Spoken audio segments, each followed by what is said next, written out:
Students, आज हम त्रिभुजों की समरूपता के विषय में पढ़ेंगे। 9th क्लास में आपने देखा था कि त्रिभुजों की सर्वांग सम होती है।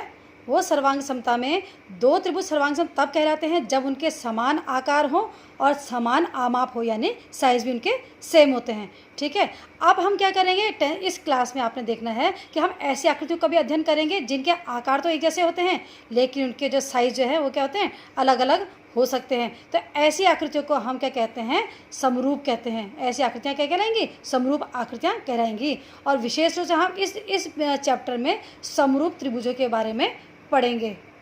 अब मैं आपको कुछ आकृतियाँ दिखाती हूँ। जैसे सबसे पहले ये हम जो है वृत्त की आकृति देखते हैं। आप देख सकते हैं ये किस प्रकार के वृत्त हैं। आप देखेंगे, ध्यान से देखेंगे, ये देखेंगे आप, ये बड़ा वृत्त दिख रहा है, इसके अंदर ये छोटा वृत्त है। उसके बाद ये दो वृत्त बाहर की तरफ है, ये बड़ा है और ये से थोड़ा छोटा है। इसके बाद अगले चित्र पे आ जाते हैं हम। अगले चित्र में हम देखते हैं ये वर्ग के चित्र हैं।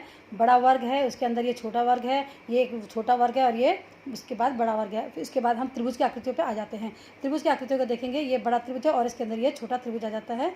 फिर ये उससे भी छोटा त्रिभुज है और ये जो इसके अंदर ये जो त्रिभुज दिख रहा है, इसी के माप का ये भी हमें त्रिभुज दिखता है। इन सब आकृतियों को देखने पर आपको क्या पता चलता है कि कौन से वृत्त, पहले हम वृत्त को देखते हैं, कौन से वृत्त जो समरूप है और कौन से वृत्त जो है सर्वांग सम है। आप देख सकते हैं कि ये बड़ा वृत्त है और ये छोटा वृत्त है। इन वृत्तों की त्रिज्याएं अलग अलग हैं, परंतु ये सब के सब क्या हैं, आपस में वृत्त हैं। तो इन दोनों वृत्तों को हम क्या कहेंगे, ये कैसे वृत्त हैं, समरूप वृत्त हैं। ठीक है, और सर्वांग समवृत्त कैसे कहेंगे, देखेंगे आप, ये जो अंदर का वृत्त दिख रहा है और ये बाहर का वृत्त दिख रहा है, इसकी त्रिज्या जितनी है उतनी ही इस वृत्त की भी त्रिज्या हमें दिखाई देती है। तो ये वृत्त और ये वृत्त दोनों के दोनों क्या है, सर्वांग सम। सर्वांग के साथ साथ इन्हें हम समरूप भी कह सकते हैं। अगले चित्र पर भी आप इसी प्रकार से देख सकते हैं। आप आराम से पता लगा सकते हैं कि कौन से वर्ग जो है समरूप है और कौन से वर्ग सर्वांग सम है। अगले चित्र पे आ जाते हैं आप, त्रिभुज वाले चित्र पे। त्रिभुज वाले चित्र को आप ढंग से देखेंगे कि ये जो अंदर वाला त्रिभुज है और ये बाहर वाला त्रिभुज है, अलग अलग नाप के हैं। देखेंगे आप, इनके जो है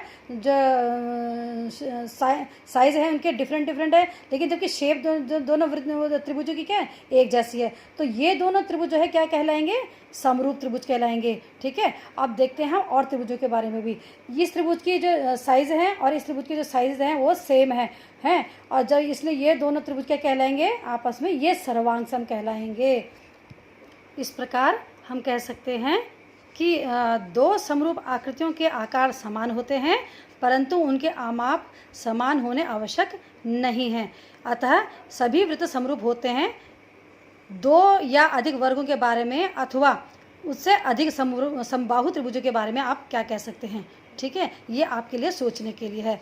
तो इस प्रकार से हमने ये चर्चा की है कि सभी सर्वांग सम आकृतियाँ जो हैं होती हैं वो क्या होती है, समरूप होती है, परंतु सभी समरूप आकृतियों का सर्वांग सम होना आवश्यक नहीं है। इस बात का आपने विशेष रूप से ध्यान देना है। मैं फिर से एक बार रिपीट करती हूँ कि सभी सर्वांग सम आकृतियाँ समरूप होती हैं। क्यों होती हैं ये आप जान सकते हैं। सर्वांग सम आकृतियाँ में क्या होता है, साइज भी और शेप भी समान होते हैं, एक जैसे होते हैं, इसलिए आप उन्हें समरूप कह सकते हैं। जबकि समरूप आकृतियों में क्या होता है, उनके साइज डिफरेंट होते हैं लेकिन शेप उनके एक जैसे होते हैं, तो उनको आप सर्वांग सम बिल्कुल भी नहीं कह सकते हैं।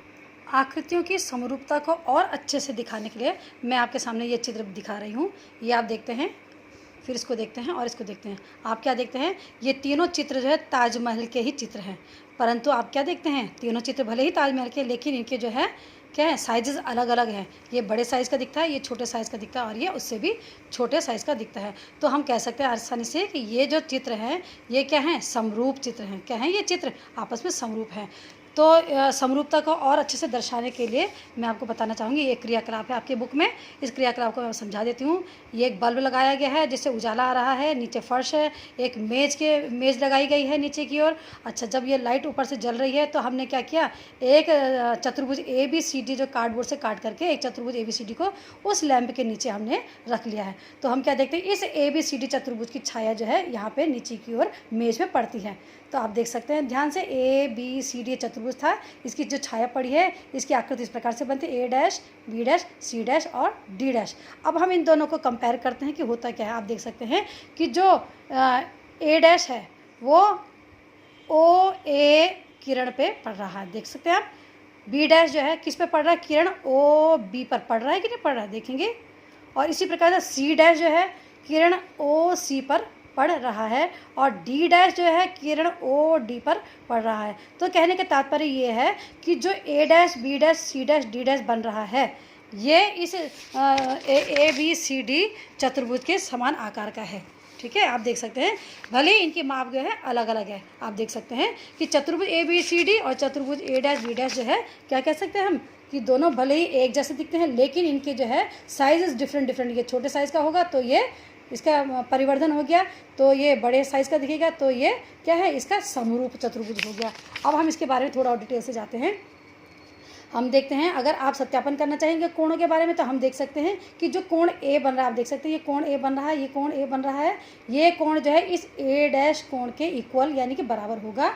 इसी प्रकार से कोण बी डैश के इक्वल होगा। कोण सी आप देख सकते हैं, मैं फिर से और अच्छे से बता देती हूँ आपको, ये कोण सी जो है इस कोण सी के डैश के इक्वल होगा और कोण डी यानी एंगल डी जो है equal to angle D dash. इस प्रकार से हम देख सकते हैं। और हम क्या देखते हैं यदि हम इनका जो है कंपैरिजन करें, इनका तुलना करें, किसकी तुलना करें, इनकी भुजाओं की तुलना करें तो A B upon A dash B dash equal to B C upon B dash C dash is equal to D C upon D dash C dash equal to A D upon A dash D dash. कहने का तात्पर्य यह है कि इन आकृतियों में जो हमको ये करके दिखाई गई हैं, इन चतुर्भुज की आकृतियों में क्या होगा, कोण तो समान समान दिखेंगे हमें, प्रत्येक कोण क्या होंगे आपस में एक दूसरे के बराबर मिलेंगे, परंतु जो है इनकी जो भुजाएं हैं भुजाओं में अनुपात क्या होगा, एक जैसा होगा।